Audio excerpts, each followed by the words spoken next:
Salut les devs, j'espère que vous avez la pêche. On se retrouve aujourd'hui pour un tout nouveau projet en full stack avec Next.js, React.js et on va également utiliser Tailwind de CSS pour le côté front. Et pour la database, nous allons utiliser donc Firebase. On va avoir ici une application pour des activités. Donc ici, lorsque je vais cliquer sur commencer l'aventure, on arrivera donc dans une galerie qui aura des cartes qui va refléter donc toutes les informations que l'on aura dans la database. Et on aura donc également la possibilité de rajouter des données directement via l'application ici avec une page que l'on va appeler Create. Donc on va gérer ça avec la navigation de Next.js et on aura une seconde page donc où on pourra rajouter un post. On va également utiliser la bibliothèque React Icons donc pour avoir des petites icônes notamment sur nos cartes ici. Hop, ici, vous voyez, au niveau du lieu et de la session. Donc, si vous êtes prêts, eh ben, c'est parti. Vous avez les fichiers sources en description, notamment l'image que je vais utiliser et également ici des images que je vais rentrer dans la database. Je vais simplement garder la quatrième pour l'exemple du formulaire. Donc ça, vous pouvez les retrouver en fichier source ou sur la banque d'images Unsplash, qui est une banque d'images gratuite. Donc c'est parti. Rendez-vous, première étape, sur le site nextjs.org, histoire de récupérer du coup la petite commande npx create next app @lattes pour pouvoir créer une application avec Next.js. Donc on va ouvrir notre terminal, CTRL SHIFT U accent grave, ou alors ici vous allez dans le menu terminal, nouveau terminal, et vous pouvez donc coller la petite commande ici. Ensuite, on va lui donner un nom directement. Donc moi, je vais l'appeler Activity App. Après, vous l'appelez comme vous voulez. Donc, ça va être le nom du dossier qui va apparaître juste ici. Donc, on appuie Entrée. Il va nous poser quelques petites questions, notamment si on veut utiliser TypeScript. Donc, on va mettre oui. Est-ce qu'on veut utiliser plutôt ESLint, qui est une extension qui permet de voir les erreurs de syntaxe directement lorsque l'on code? On va mettre non. Est-ce qu'on va utiliser Tailwind CSS? Oui. Est-ce qu'on utilise le source directory? Non. On va utiliser le app directory pour notre part. On va utiliser le app router, d'ailleurs c'est recommandé, et non, on ne va pas importer d'alias. Donc on appuie Entrée et du coup ça va nous installer toutes les dépendances, tout ce qui est nécessaire donc pour faire fonctionner Next.js. Et ce qui est intéressant, c'est qu'avec Next.js, vous voyez, ils nous ont demandé directement si on voulait installer Tailwind CSS, et ça c'est un gain de temps énorme parce qu'avec React, il faut faire quelques petites manips, pas grand chose, pour pouvoir installer du coup Tailwind CSS, alors qu'ici, eh ben, il va s'installer directement. Donc c'est génial, ça a un gain de temps et du coup on va pouvoir l'utiliser directement. Donc je vais prendre mon image home.jpg et je vais le glisser tout simplement ici dans public. Alors hop, il n'a pas accepté, voilà. Je le glisse dans le public ici, comme ça, c'est fait. Donc ensuite, une fois qu'il l'a installé, nous allons pouvoir donc lancer notre application avec un npm run dev, donc pour avoir l'adresse du localhost. Alors là, j'ai une petite erreur normal, c'est parce qu'ici je suis dans le dossier, vous voyez, live, et je suis pas dans le dossier activity app. Donc je vais faire un cd activity app et je fais un npm run dev. Alors, oups. Et ici, vous voyez, je suis bien non dans activity app. Je suis pas dans le dossier live, alors que tout à l'heure j'étais dans le dossier live. Vous pouvez faire ceci ou vous pouvez faire un clic droit ici, ouvrir dans le terminal intégré, ça va faire la même chose. Donc ici j'ai un lien, je vais cliquer dessus et je vais donc avoir mon application. Donc ça, on va pouvoir se le fermer. Et je vais donc avoir mon application qui va s'ouvrir juste ici. Je vais en profiter donc pour installer React Icons pour pouvoir utiliser nos petites icônes. Donc ici, ce que je vais faire, clic droit, ouvrir dans le terminal intégré et je vais faire un npm i pour install React Icons, tout simplement.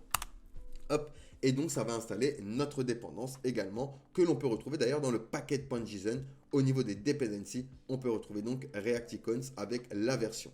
Et on a également les dev dependencies. Donc hop, nickel, on va aller dans le app et ce qu'on voit ici dans notre application correspond donc à la page.tsx ici. Donc vous voyez ici, on va faire d'ailleurs un petit ménage. Je vais tout prendre le main ici. Tac. On va aller jusqu'en bas. Et je vais tout effacer et je vais ouvrir donc les React Fragments. Et je vais faire simplement un petit H1 avec écrit hello. Donc ça également, on va se le fermer et j'ai mis ici mon petit hello. Alors il y a le background qui se répète, on va aller dans le global.css et effacer les deux dernières lignes qui sont ici au niveau de route. Et hop, vous voyez, le background a disparu. Ça, on va le fermer. On a donc le fichier layout.tsx qui est important, qui va nous permettre de structurer en gros nos pages. Donc par exemple, lorsque vous avez une navigation ou une sidebar, vous allez pouvoir l'importer dans le layout et il va apparaître donc sur toutes les pages, que ce soit la page principale ou d'autres pages. Donc par exemple, nous on va se créer une navigation. Donc pour ça, je vais me créer un dossier dans App que je vais appeler Components. Et je vais me créer une page. Donc pour créer une page avec Next.js, il suffit de créer un dossier, de lui donner un nom. Donc par exemple, je vais l'appeler Create. Alors là aussi, Component, je vais le mettre en majuscule. Et dans Create, en fait, eh ben, je vais me créer un fichier que je vais appeler page.tsx. Alors là, on va mettre même JSX. On va rester en JSX, on ne va pas vraiment faire de TypeScript ici. Donc ici, j'ai une page, vous voyez, Create. Si je fais un RFC maintenant, et que ici, je commence à faire un slash et je vais dans la page Create, je vais me retrouver sur la page Create. Vous voyez, j'ai ici le contenu de la page Create. Donc on peut faire page Create et on va bien voir ici, hop, page Create. D'accord? Donc là, c'est comme ça que l'on crée donc du coup des pages avec Next.js. On crée le dossier avec le nom de la page et on crée donc le fichier page.jsx ou tsx. On peut mettre un layout.tsx personnalisé pour la page, donc ça va être des layouts imbriqués. Mais je ne vais pas vous embrouiller avec ça.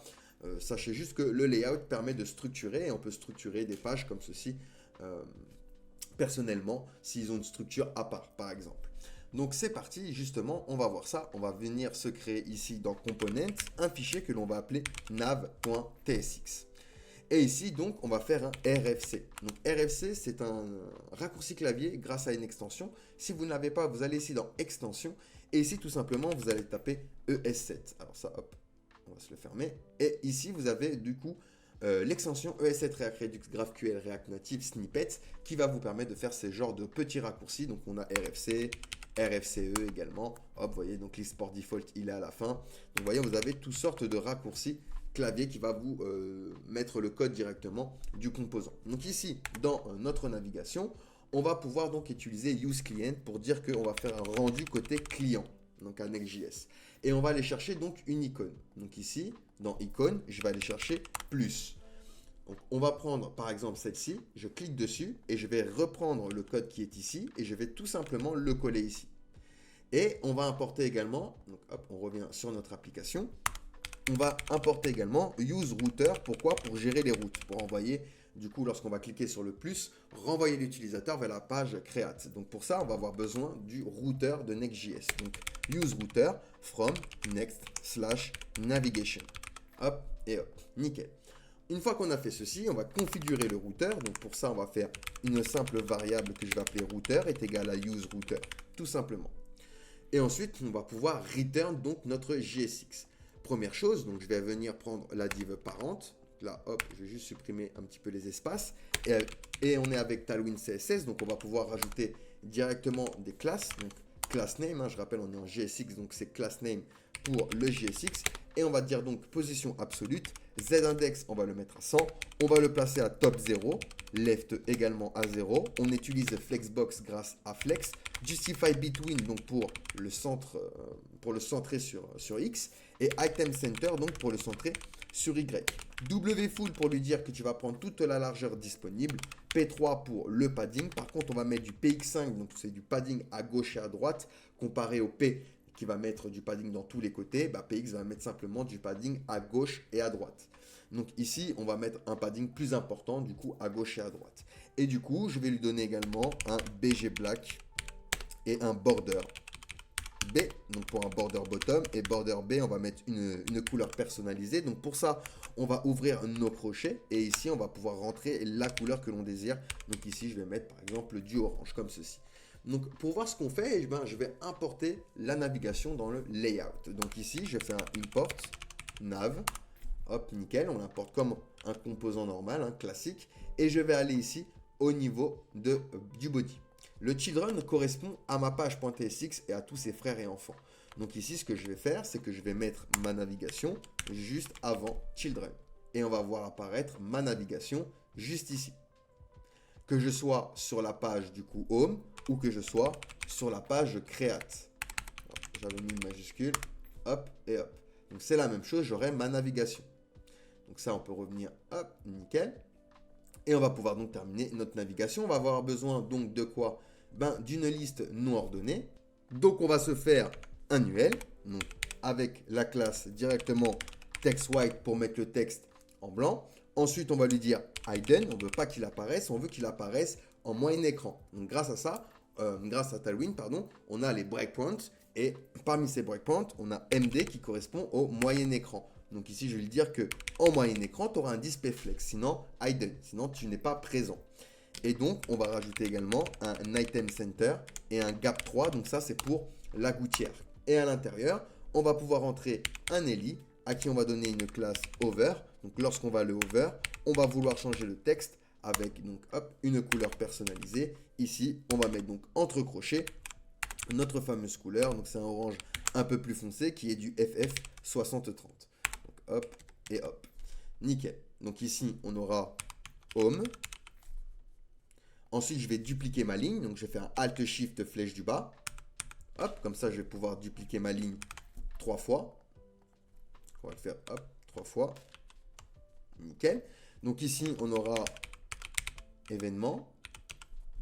On aura agenda.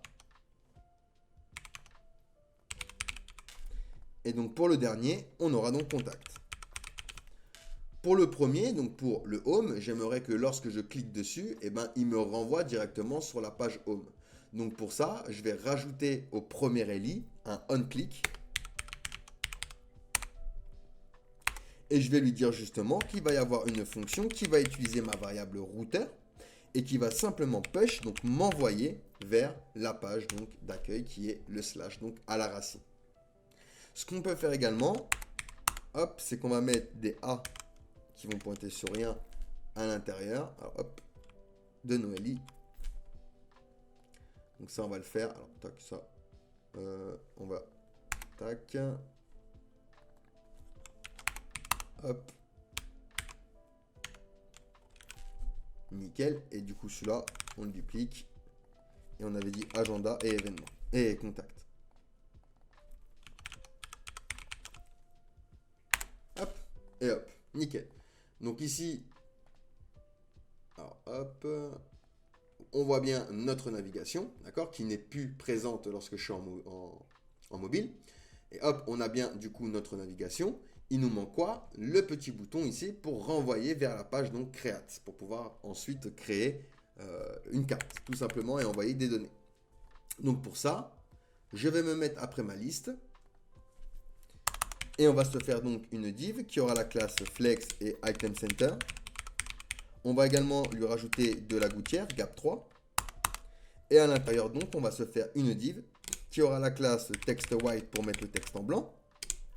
Over scale 110. Donc lorsqu'on va le over, il y aura un petit effet de scale, donc d'agrandissement. Ensuite, cursor pointer. Padding de niveau 2. Rounded full. Et lorsqu'on va le over, on va mettre la même couleur, mais au niveau du background. Donc ça, je vais le copier. Je vais le mettre ici. Par contre, ce sera BG et pas le texte. Avec une petite transition all. Hop, nickel.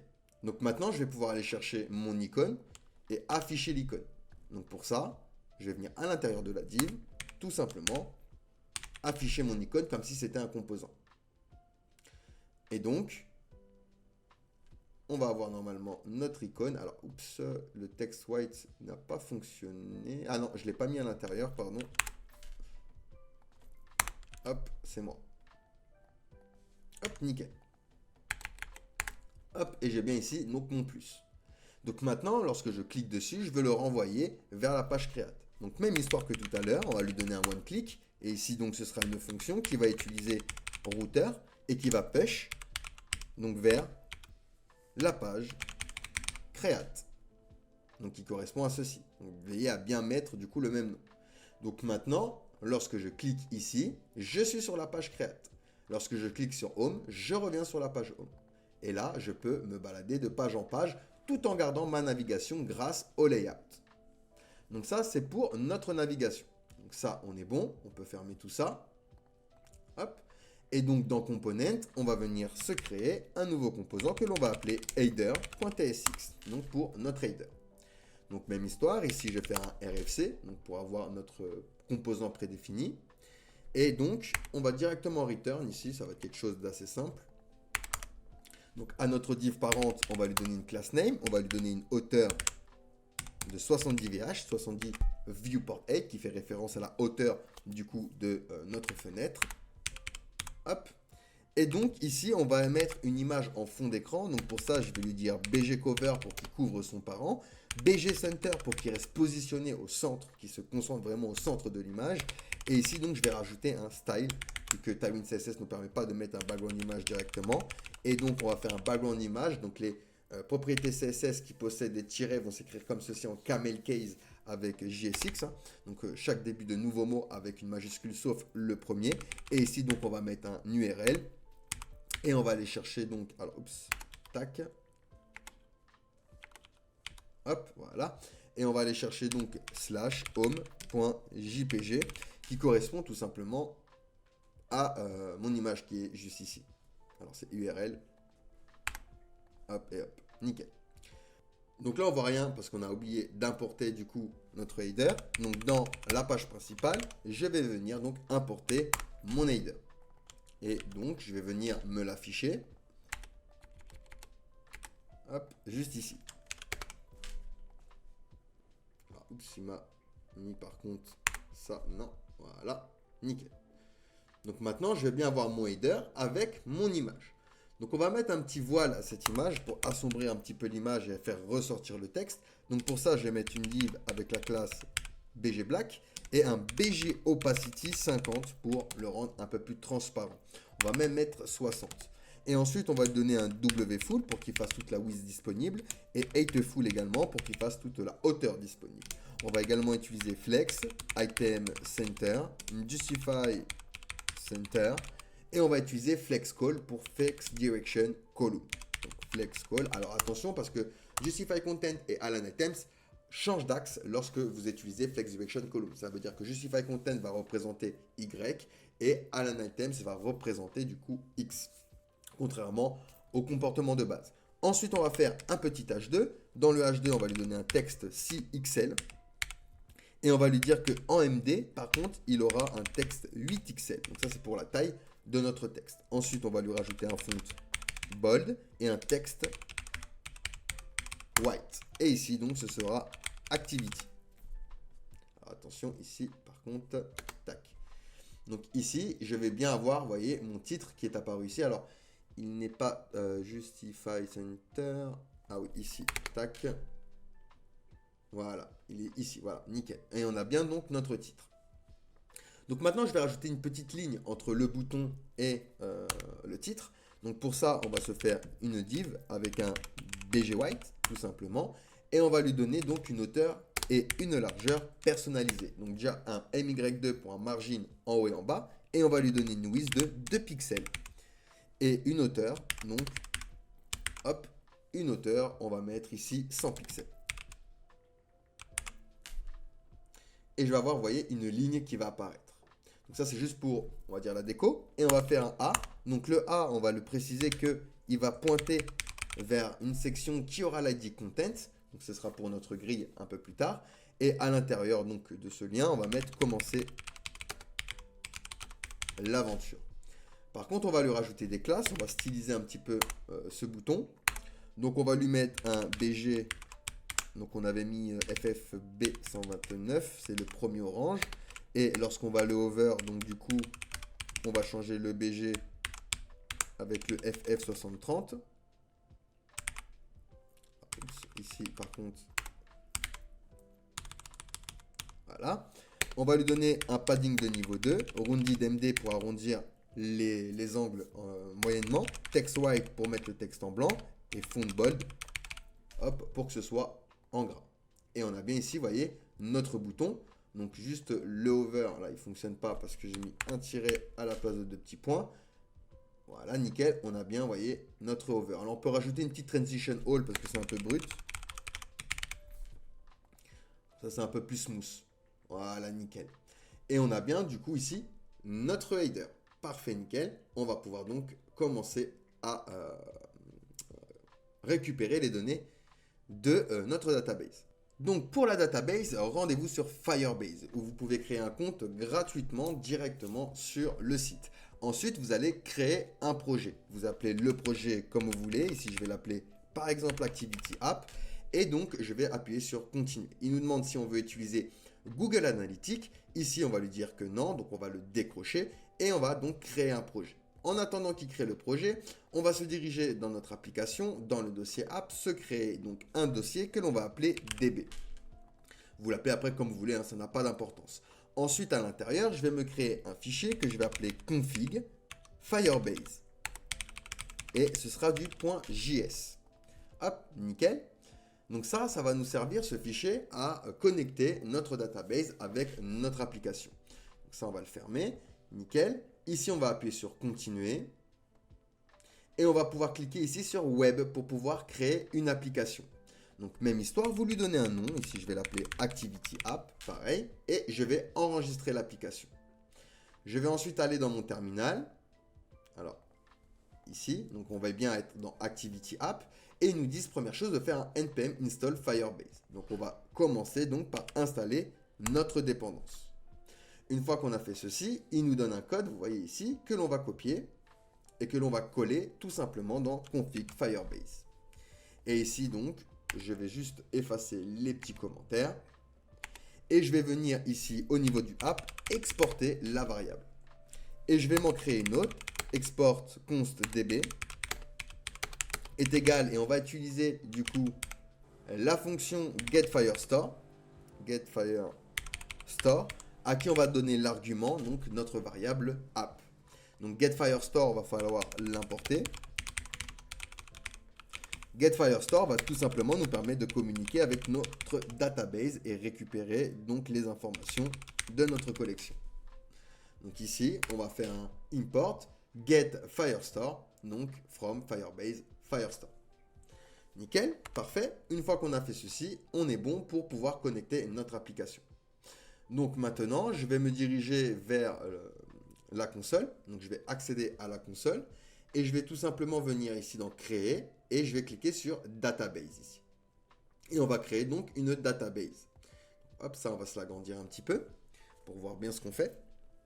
Et du coup ici, je vais cliquer sur créer une database. On va choisir un emplacement, donc je vais choisir Europe et hop, je vais cliquer sur suivant. Ensuite, il nous demande si on veut être en mode production ou en mode test. Donc moi, je vais dire que je vais être en mode test. Donc on a un temps pour pouvoir écrire et lire dans notre database, vous voyez, de 30 jours. Et ces règles-là, on va pouvoir bien sûr les changer un peu plus tard. Et on va créer du coup notre database. Donc hop, on clique dessus. On attend un petit peu. Bon, ça prend un tout petit peu de temps, mais ça va donc mettre en place la database et nous renvoyer donc vers l'interface de la database où on va pouvoir par exemple créer une collection.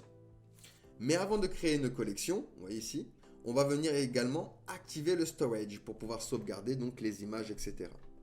Donc ici, ce que je vais faire, alors normalement je les avais mis dans le bureau, je vais hop, activer le storage, donc pareil en mode test, hein.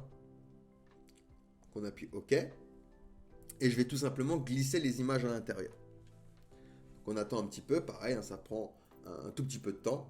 Mais ça va nous créer notre bucket pour pouvoir donc stocker nos images, nos audios, nos vidéos, bref. C'est gratuit à partir d'un certain poids, d'une certaine requête. Au bout d'un moment, ça devient payant si vous avez des fichiers lourds, mais ça reste quand même assez accessible et Firebase est quand même assez puissant pour ce genre de choses. Donc du coup, on attend un petit peu, voilà, nickel. Donc il l'a bien activé et donc on va pouvoir ici se créer un dossier que l'on va appeler image.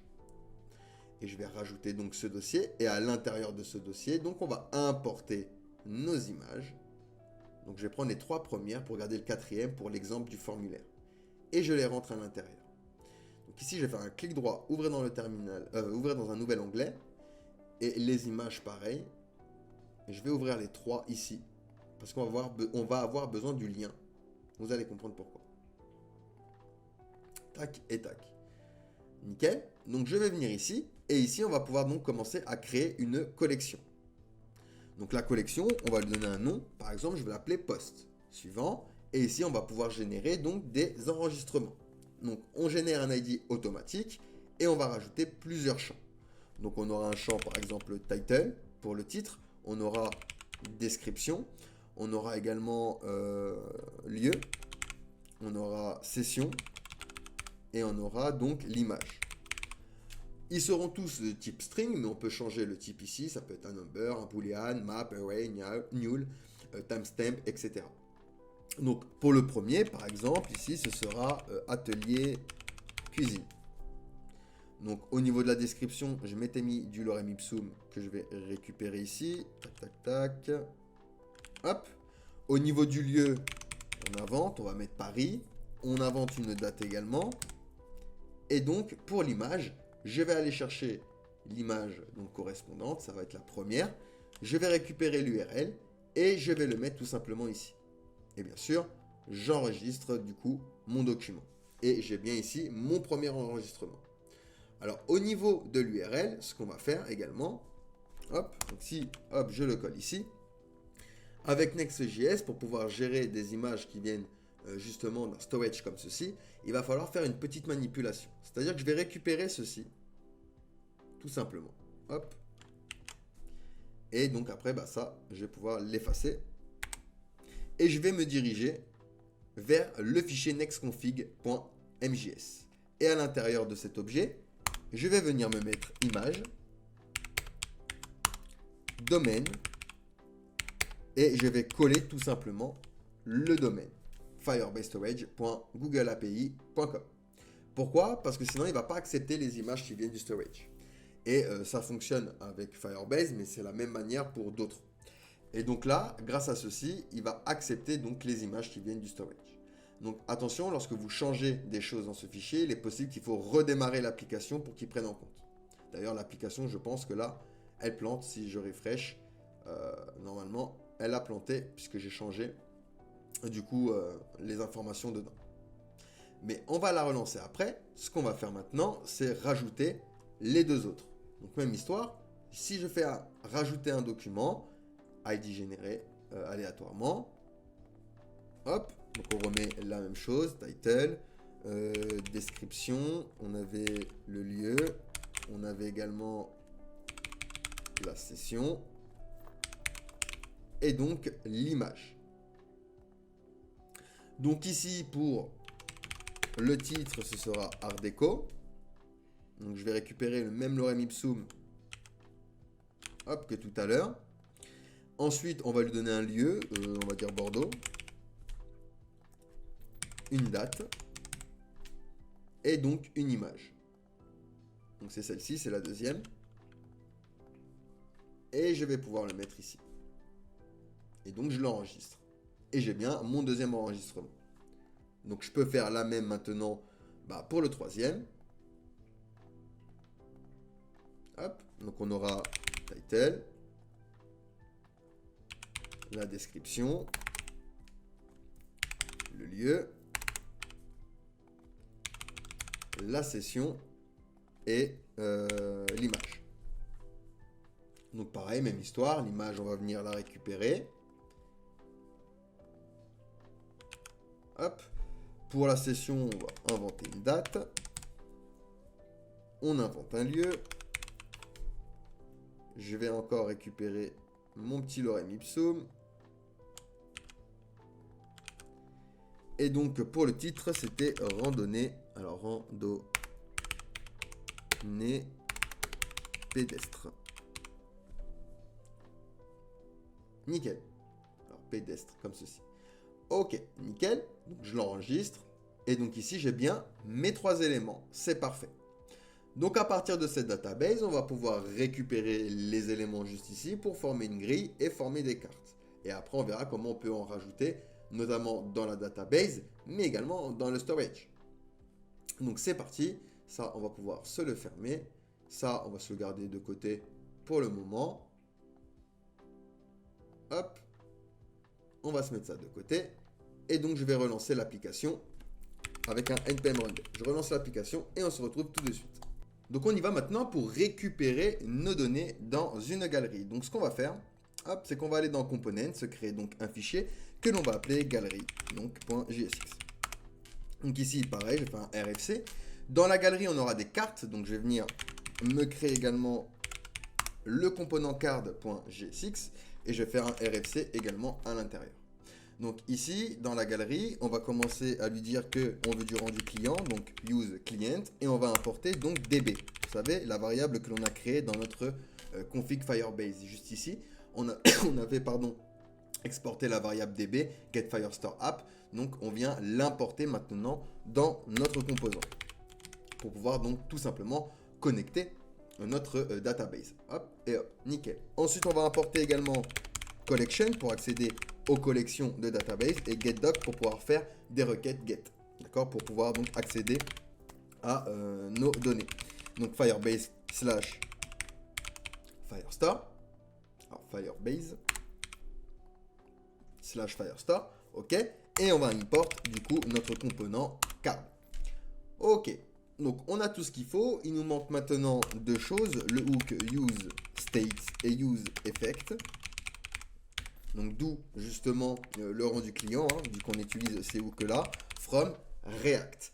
Et donc on va récupérer les datas grâce à du state. Donc pour ça, je vais venir me créer une variable d'état que je vais appeler data, on l'appelle comme on veut, et cette data qui va me permettre, donc c'est la fonction qui va me permettre de changer le state de data. Et donc ceci, je vais lui dire que c'est égal à useState, que je vais faire démarrer à un tableau vide. Ensuite, on va se faire une fonction const, je vais l'appeler getData. Donc ce sera une fonction asynchrone. Asynchrone veut dire que ça va être du code qui va être exécuté de manière différée dans le temps.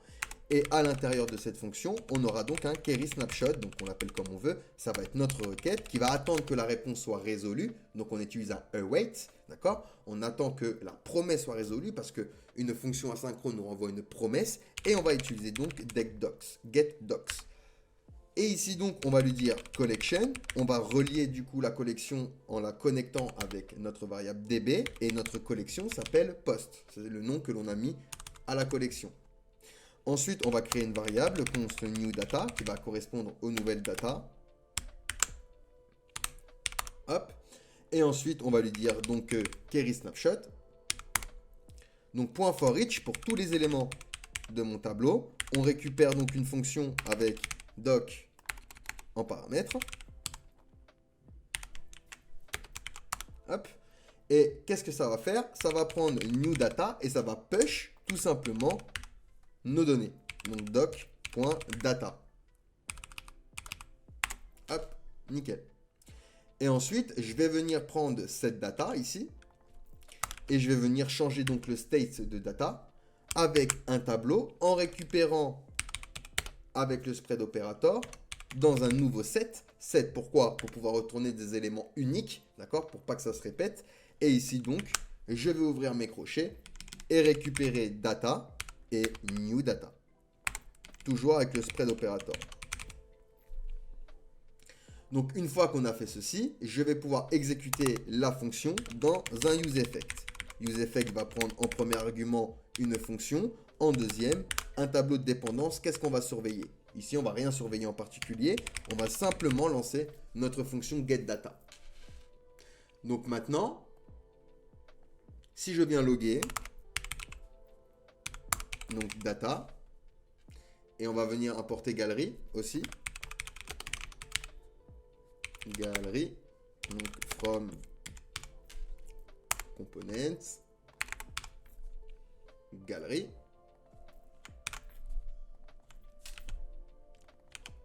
Et on l'affiche ici. Je refresh.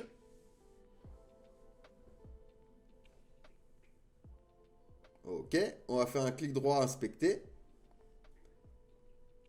Console. Alors je suis un peu en... Alors tac, voilà, c'est mieux. Et on a bien donc un tableau avec nos 3 éléments qui à chaque fois auront une description, image, lieu, session, etc. Hop et hop. Nickel. Donc ça, on l'a bien récupéré. Donc on va pouvoir maintenant retourner dans la galerie et return donc nos cartes. Ici, première chose, on aura donc notre galerie à qui on va lui donner un ID. Vous vous rappelez? L'ID pour l'encre de lien. Donc on va lui dire content, tout simplement. Puis on va lui rajouter des classes. Ici, on va lui dire qu'il fera une max width personnalisée de 1200 pixels. Ensuite, un margin auto. padding de niveau 5, on utilise grid. On va lui dire que justement cette grid va avoir cols 1 de base, mais qu'en moyenne écran, il aura 2. Alors grid cols 2. Et que en large écran, il sera en 3 colonnes.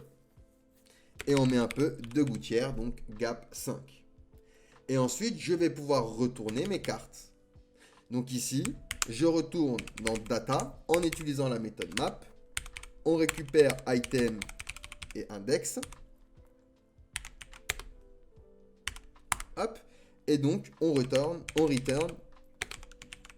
nos cards à qui on va donner une key. Donc ça, c'est important pour qu'il ait une clé unique qui sera l'index. Et on va lui placer également nos data en props. On fait passer nos props. Comme ça, on pourra créer des cartes avec nos informations. Donc du coup ici, regardez ce que j'ai. Une fois, deux fois, trois fois. Pourquoi 3? Parce que j'ai 3 éléments dans ma database. Donc comme on n'a pas stylisé, mais il me return quand même 3 fois cet élément. Donc on y va. On va venir maintenant dans cartes. Je vais aller sur React Icons et je vais aller chercher du coup l'icône map. On va prendre celle-ci. Hop. Et on va prendre l'icône calendar pour le calendrier. Et vu qu'ils viennent de la même bibliothèque, vous voyez, fa à la fin, ben, je peux les mettre sur la même ligne. Voilà. Hop, nickel. Donc, on peut revenir ici sur notre composant. Et on va import du coup l'élément image qui va nous permettre de gérer les images de manière beaucoup plus optimisée avec Next.js. Donc ça vient de Next Image. Donc première chose, je récupère mes datas. Hop, je récupère directement mes datas ici. Donc maintenant, je peux return directement mes cartes. Je vais faire une div avec la classe donc bgwhite, donc ça c'est pour le background. P4 pour le padding. RootedMD pour arrondir les angles moyennement. ShadowMD pour mettre un shadow moyen. Cursor pointer pour indiquer à l'utilisateur qui va cliquer sur un bouton. Cliquer sur une carte, pardon. Border. Over, on va lui dire translate Y de moins 10 pixels. Alors, hop, et hop. Transition all. Et over, border, on va changer la couleur des bordures lorsqu'on va le over avec notre fameuse FF6030. Hop. Donc ici, lorsque je vais le over, je vais avoir ma petite transition, donc ça va monter, et j'aurai également mes petites bordures. Et donc on a 3 colonnes, enfin une colonne, et là on est en 3 colonnes. Alors normalement, il devrait se mettre en 2 colonnes. Alors on est en galerie. Ah oui, ici j'ai mis un point virgule.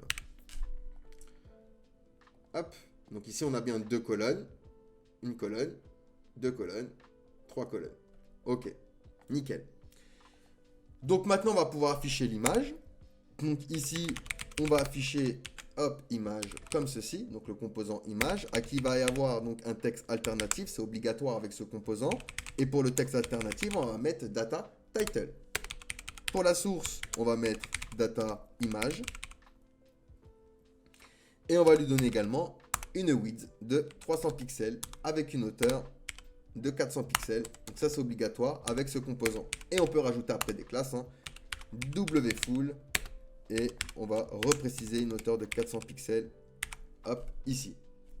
RootedMD pour arrondir les angles et un object cover pour qui couvre toujours son parent. Et du coup ici, je vais bien récupérer, vous voyez, les images de ma database, de mon storage. Donc maintenant, on va pouvoir s'occuper des autres informations. On a ensuite le titre, donc un H2, TextXL, font bold, margin top 2. Donc ici, ce sera data.title. Ensuite, on va avoir le lieu. Donc on va mettre une div avec flex, item center, gap 2. On va mettre une couleur de texte personnalisée ici, donc notre fameux FF6030. Et on va également lui mettre une font size personnalisée de 14 pixels avec un MY2 donc pour le margin en haut et en bas. Ok? Nickel. Donc une fois qu'on a fait ceci, à l'intérieur, on va pouvoir rentrer notre première icône. Donc pour le lieu, c'est le pin. Hop. Et on aura donc un P avec donc data.lieu. Hop.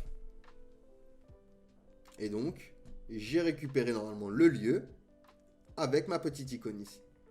Ok, parfait. Donc ça, je le récupère et je vais tout simplement le dupliquer et changer la couleur ici. Donc on va mettre, j'avais mis du 305.6 FF. Ok, donc là on va changer également l'icône.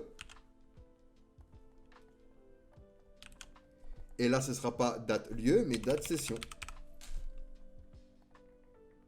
Et du coup j'ai bien récupéré la session ici.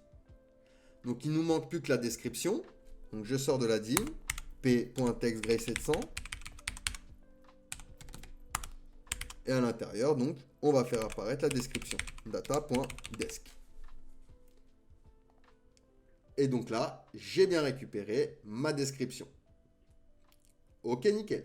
Donc maintenant, on va faire le footer. Et après, on passera donc à la page ici pour créer. Donc on y va. Tac.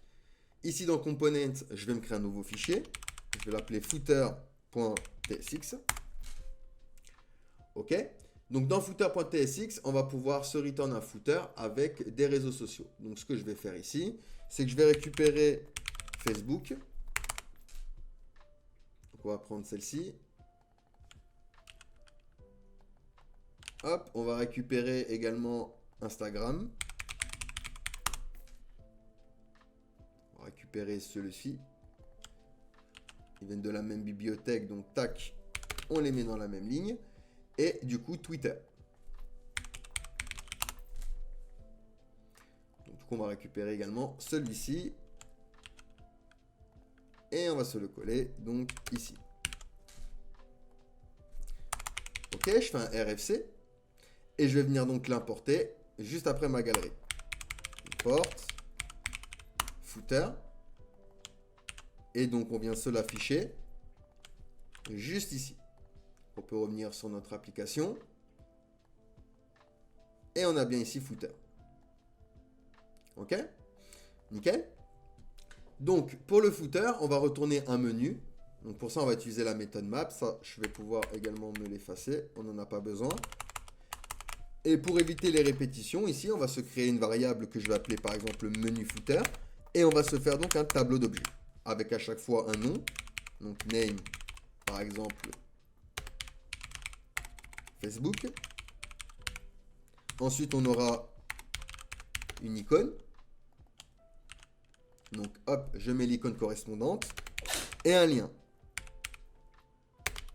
Donc ici, https facebook.com. Et ça, je vais le dupliquer donc pour en avoir 3. Et je vais mettre donc les icônes correspondantes. Ici, on aura Instagram. Et ici, on aura donc Twitter. Donc pareil ici, on va mettre instagram.com et donc ici twitter.com. Et donc on va pouvoir return à l'intérieur de notre footer ce menu. De notre return, pardon. Donc ici, hop, on va mettre la balise sémantique footer, d'accord? Et on va utiliser flex item center pour le centrer sur Y, justify center pour le centrer sur X, flex call pour la flex direction column, gap 5 pour de la gouttière et padding 5 avec un petit BG. Donc ici, on va mettre un BG personnalisé, notre FF 6030, hop, et un text white. Text white. Ok, ensuite on aura un UL à l'intérieur pour return le menu, donc ul.flex item center, justify center et gap 2.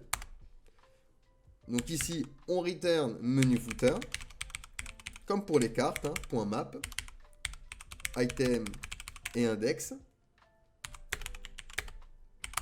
Hop, et on va retourner à chaque fois un eli. Donc on n'oublie pas la clé qui correspondra donc à l'index. Alors qui est clé et qui pareil que. Hop, nickel. Et donc on aura à l'intérieur un lien. Pour l'href, on a mis le lien, donc on va faire un item.link pour accéder donc au lien. Et à l'intérieur donc, on va afficher l'icône. Donc pour ça, hop, on va faire un item.icône. Et on va afficher dans un span le nom. Donc span item.name. On va également lui donner des petites classes, flex, item center pour qu'il soit aligné, et gap2 avec un texte 11 pixels, donc ça c'est pour la font size. Donc maintenant, hop, je vais bien avoir ici, vous voyez, Facebook, Instagram et Twitter. Il ne nous manque plus que le petit copyright, très léger. Donc ici, on va se faire un P. On va simplement lui donner un texte 11 pixels. Hop, nickel. Et à l'intérieur, donc on va faire le et, vous savez, le et anglais, copy, point d'interrogation, c'est pour le signe du copyright, la minute de code, tout droit réservé. Alors, oups, j'étais en majuscule, la minute de code, tout droit réservé, et on est en 2024. Et du coup, j'ai bien mon petit copyright ici, j'ai bien mon footer. C'est parfait, c'est nickel. Donc maintenant, on va pouvoir s'occuper de notre page Create. Donc, lorsque je clique ici, j'atterris bien sur ma page Create. Donc, on va venir dans Create ici. Ça, on va se le fermer. Et on va se créer donc un composant. On va se créer même deux composants. Un pour le formulaire, donc form.jsx, et un pour le toast. On aurait pu créer des toasts avec React Toastify par exemple, mais là, je vais vous montrer comment on peut créer nos propres toasts. Donc ici, toast.jsx. Donc pareil, RFC, ici, et ici également RFC. Hop, on peut effacer le React ici. Ok. Donc dans notre nouvelle page, ce qu'on va faire, c'est qu'on va importer déjà notre formulaire. Donc import form from. Donc on va remonter component et on va chercher donc form. Ensuite, on va utiliser useClient également pour le rendu. Hop, useClient, ok. Ensuite ici, on va return donc notre page. On va rajouter une classe wfull, hscreen pour qu'il prenne toute la hauteur disponible, flex, justify center et items center. À l'intérieur, on va se faire une div avec du padding de niveau 6, un margin top de niveau 8 et on va lui donner également hop, une width personnalisée selon le breakpoint. On va lui dire qu'en LG, il aura une width de 35%. Alors, oups. Hop. Ou alors, sinon, donc en MD, il aura une width hop, de 50%. Nickel. Ensuite, on aura donc un H2. On va lui rajouter une font size personnalisée à cet H2 de 30 pixels. Font bold. Texte, on va lui mettre notre couleur FF6030. Hop. Et donc à l'intérieur, on va mettre ajouter un post. Ajouter un post. Donc ici, je vais avoir mon titre qui est apparu. Et donc après, je vais afficher mon formulaire. Hop, donc forme pour afficher le formulaire ici. Ok, parfait. Ça, on peut le fermer et on peut se diriger directement donc dans le formulaire. Première chose, on va importer donc tout ce qu'on a besoin. Vu qu'on a utilisé useClient ici dans le fichier parent, on va pouvoir utiliser directement useEffect et useState sans faire de useClient ici puisqu'il est importé dans le parent. Donc from React, On va également importer notre variable app qui est également dans le fichier Firebase. Alors, on va aller chercher donc dans DB, config Firebase. Et d'ailleurs, on va récupérer également DB. On récupère les deux, app et DB. Ensuite, on va import donc doc, collection et set doc donc pour pouvoir rajouter dans notre database. Donc ça vient de from firebase/firestar. Ensuite, pour le storage, pour l'image, on va venir import get download URL. Alors, URL. Ensuite, on a get storage, ref et upload bit. Donc ça va venir de donc from et ça vient de Firebase/storage. Et on va importer également les toasts. Donc toast from. Et alors on l'a pas créé. Si, on l'a créé pourtant. Alors pourquoi? Ah oui, parce que je suis sur le toast, pardon. Je me suis trompé de fichier. Alors, form. Et toast. Ok. Toast. Voilà. Nickel. Et donc, on va importer également useRouter pour gérer la navigation from. Donc, next/navigation. Ok. Parfait, parfait, parfait. On va pouvoir donc return notre formulaire. Première chose, les variables d'état. Donc déjà, une variable d'état pour les inputs. Donc je vais faire un const input et donc set input qui va nous permettre de changer ce state, qui est égal à useState, que l'on va faire démarrer cette fois-ci à un objet vide. Ensuite, pour le toast, pour le faire apparaître, on va mettre un boolean. Donc ce sera par exemple show toast et set show toast est égal donc à useState que l'on va faire par exemple démarrer à false. Ensuite pour l'image, on aura un fichier, donc file et setFile est égal donc à useState que l'on va faire démarrer ici à vide. Et pour le submit, donc const submit et set submit est égal donc à useState que l'on va faire également démarrer à false. Ensuite, on va gérer le storage pour pouvoir envoyer notre image dans le storage. Donc, on aurait pu le faire dans le fichier config de Firebase, mais on va le faire ici. Donc, ici, const storage est égal à get donc storage. Hop. Et on lui place donc notre variable app. Et on va faire de même pour le routeur. Donc, const router est égal donc à useRouter. Hop. Nickel. Ensuite, on va faire un useEffect. useEffect. Hop.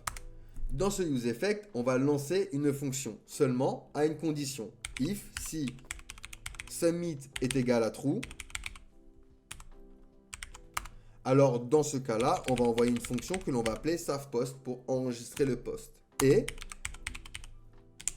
on fait un router.push hop, à la page d'accueil. Ça veut dire quoi? Ça veut dire que lorsque je vais du coup envoyer un post, il va me renvoyer automatiquement sur la page d'accueil. Et donc, dans le tableau de dépendance, ici, par contre, on va lui dire tu vas surveiller notre state submit. Donc ça, c'est une fonction que l'on va devoir créer.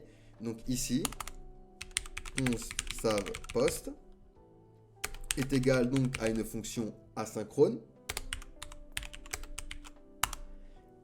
Const docref.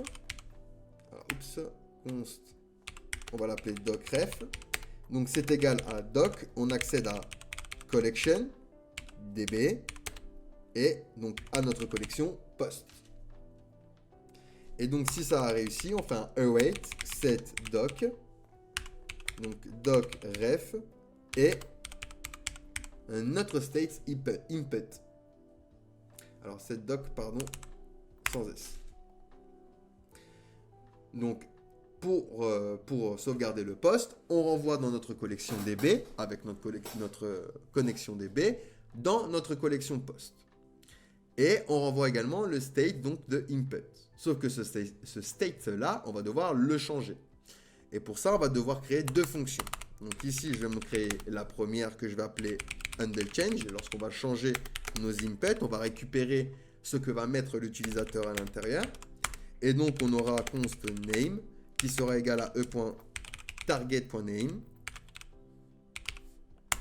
Et on aura const value qui sera égal à e.target.value. Target.value. Ensuite, on va venir changer le state de input avec une fonction qui aura value en paramètre et qui va venir donc me renvoyer un objet où je récupère avec le spread opérateur les values et le name avec la valeur. Donc ça, c'est pour l'image. Hop, value. Hop. De la même manière, je vais faire une autre fonction lorsqu'on va soumettre le formulaire. Donc, je vais l'appeler handleSubmit.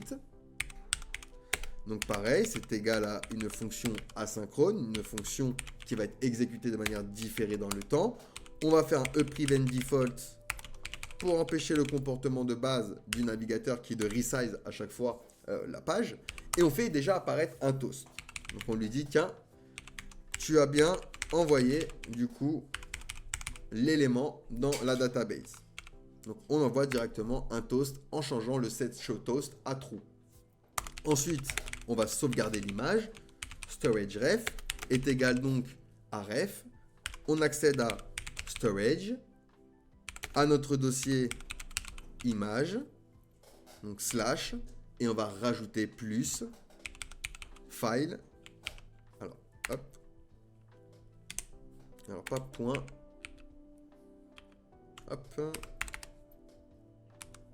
Point name. Donc, on enregistre dans le storage, dans image, avec le nom du fichier correspondant. Donc, vu que moi j'ai mis 1, 2, 3, bah, la quatrième s'appellera 4. Donc, il va prendre le nom du fichier et le mettre donc dans le storage. Donc, ensuite, ce qu'on va faire, on va utiliser uploadBit. Alors, uploadBit, voilà. Donc, ici, on va réutiliser notre variable storageRef, d'accord? Et on va faire un enchaînement de zen. Donc, on aurait pu le faire avec un await. Ici, je vais faire un point zen. Alors, on va récupérer également file, pardon. Hop, donc point zen. Et on récupère snapshot. Et par exemple, on va venir loguer image envoyée. Ensuite, on va refaire un point zen. Et cette fois-ci, on va récupérer la réponse. Et on va get$URL pour récupérer l'URL de storageref. Point zen. De nouveau, une fonction asynchrone avec URL du coup en paramètre qui lui va changer le state de cet input avec une fonction qui va prendre value et qui va récupérer donc pareil dans un objet avec le spread opérateur, les values et l'image.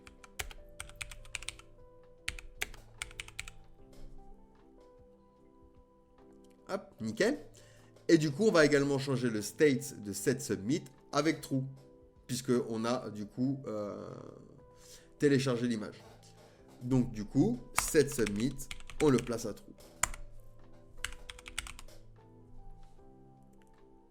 Ok, parfait, nickel. On va pouvoir maintenant return notre formulaire. Donc première chose, on va faire apparaître les toasts. Enfin, on va s'occuper plutôt des toasts. Donc ici déjà, à la div parent, je vais simplement lui rajouter un MT4. donc un margin top de niveau 4. Et ici, donc, on va lui dire si showToast est true, alors tu vas venir me renvoyer une div. Hop.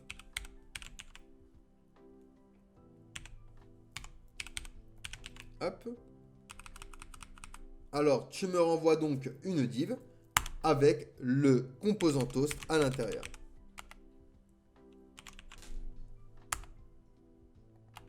Oups. Tac. Et tac. On aurait pu faire et, ou alors lui dire tout simplement, hop, est-ce que showToast est true, d'accord? Si c'est le cas, alors dans ce cas-là, tu me renvoies ceci, sinon nul. On aurait pu faire ça également. C'est deux manières de faire. Et ici, on va lui placer donc des props. Donc un message. Le message, ce sera post créé avec succès. Hop. Et il aura également une fonction pour le close. Donc close toast. Donc cette fonction va faire quoi? Voilà, oups.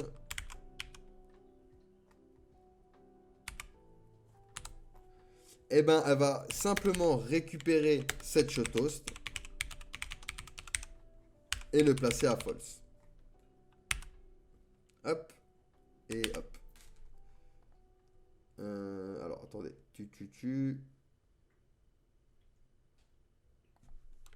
Hop. Alors, pourquoi il n'est pas content? Alors oui, égal. Hop, voilà. Donc, soit tu m'affiches le toast, et en plus de ça, on lui place donc les props, message et close toast. Donc ça, on va pouvoir le styliser également. Ici, on va venir importer une petite icône. J'avais mis close, je crois, il me semble. Oui, on va prendre celle-ci. Hop. Nickel. Dans Toast, on va récupérer du coup nos props, donc message, et la fonction pour close. Donc close Toast. Ensuite, directement dans le return, on va pouvoir récupérer la div parente, lui rajouter un duration 500, transition all, easy now, on change la timing function, c'est la manière dont elle va être exécutée l'animation. Et on va changer le BG en FF6030. Hop. Justify between. Alors, il faut mettre flex d'abord. Item center également. Padding 4 et rounding MD pour arrondir les angles. Donc, on aura un H2 avec écrit le message ici à l'intérieur. Et donc, notre bouton avec un margin left 5, un text white, hop, et on va lui donner une font size personnalisée de 22 pixels. Et ce bouton-là, on va lui rajouter donc l'événement one-click, et ce sera la fonction close toast pour close le toast. Et donc à l'intérieur,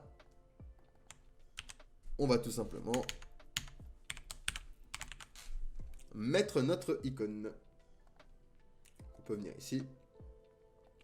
Hop et hop. Donc ça, on peut le refresh. De toute façon, rien ne va apparaître pour le moment. Donc ça, on le ferme. On a géré donc pour le toast. On va pouvoir commencer donc à créer notre formulaire.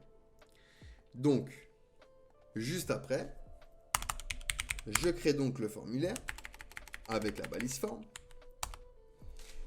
Et on va lui rajouter directement un onceSubmit. Donc, lorsque on va le soumettre, déjà, on envoie notre fonction handleSubmit que l'on a créé juste en haut.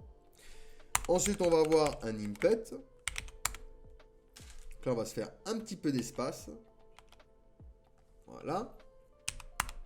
Donc, cet input va avoir également un name. Donc, ce sera pour le title. On va juste, hop, les mettre comme ceci. Ce sera beaucoup plus lisible. Un placeholder. Donc pareil, on va mettre ici titre. On va dire que c'est requis, donc required. On va également lui placer la fonction onChange, donc est égal à UndleChange. Et on va lui rajouter des classes. Donc ici, hop, class name, wfull, margin bottom 4, border à 1 pixel, du padding de niveau 2 et un rounded MD. Hop, et j'ai bien ici mon input qui est apparu. Parfait, nickel. Je vais faire la même chose pour le text area. Donc ça, je vais le copier et je vais le dupliquer. Donc pour la description, oups, j'étais trop bas. Ici, ce sera donc text area. Donc on peut enlever le type déjà. Là, ce sera desk. Description pour le placeholder. Il est requis. On va laisser également le onChange. Et au niveau des classes, on va mettre... Non, on va le laisser. Au niveau des classes, on va laisser également. Ok, donc on a bien notre description. Je vais de nouveau copier mon input. Donc cette fois-ci, il sera de type texte, mais ce sera pour la ville. Donc, alors non, c'est ville ici. Et pour le name dans notre BDD, c'était lieu, pardon. Donc hop, nickel. Je vais de nouveau le faire une nouvelle fois donc pour la session. Session. Donc ici, date de session. Parfait. Donc on a la ville, date de session, description, titre. Et on avait quoi d'autre? Alors, description, session, title. Ah, le lieu. Ah non, le lieu, c'est bon. L'image. Donc l'image. Tac, on va revenir ici. Ça, on va juste le réduire pour bien voir. Ok. Donc on va remettre un qui sera cette fois-ci de type file. Hop, ça, on va effacer tout ça. On va lui donner un onChange est égal donc, à une fonction qui va récupérer E, donc l'élément en paramètre, et qui va changer du coup le state de cette file, tout simplement, avec E.target.file, donc le fichier que va rentrer l'utilisateur à l'intérieur. Et on va lui dire également accept, donc tu vas accepter les images.gif, tu vas accepter les images.jpeg et tu vas accepter les images.png. Ok? Donc là, on a bien, vous voyez, notre input de type file. Et il nous manque plus que le bouton. Donc ici, je me crée un bouton. On peut lui dire ici type submit, même si on est entre deux balises formes, il sait déjà que c'est pour envoyer nos données. Donc on n'est pas vraiment obligé de le préciser. Ici, on va lui dire créer un post.